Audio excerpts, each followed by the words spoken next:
රත්තරම් පුතේ ලෝකයේ ප්‍රථම වතාවට අශිෂ්ටාචාරයක් විනාශ වෙන 2030 සැප්තැම්බර් මාසයේ 22 වෙනිදා උදේ 3:42ට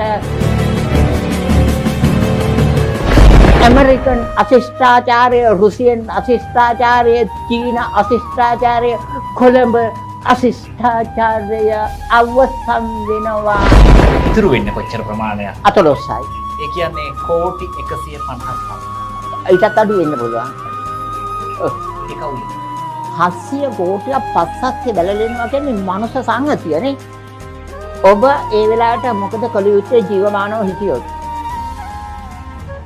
700 කෝටියක් පස්සස්සේ බැලලෙනකොට කුසල් කරනවා. නෑ.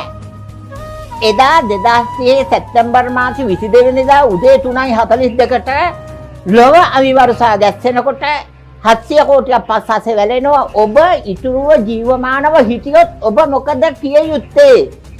සාදු මං ජීවත් වෙන්නේ. ඔබ ජීවත් වෙන හිතානේ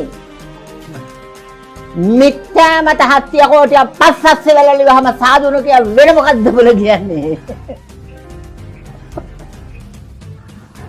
මිත්‍යා මත ටික වලලන්නේ ඉතුරු වෙයි ධර්මය.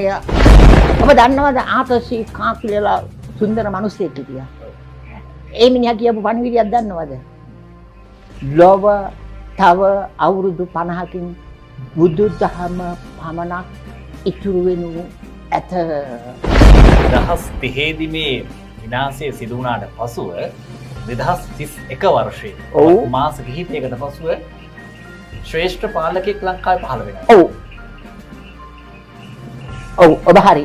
සමහර විට ඒ තමයි සක්විති රජ. ඒ කියන්නේ මුළු ලෝකෙම රජ. ලෝකෙටම එක රජෙක් පහළ වෙන වෙලාව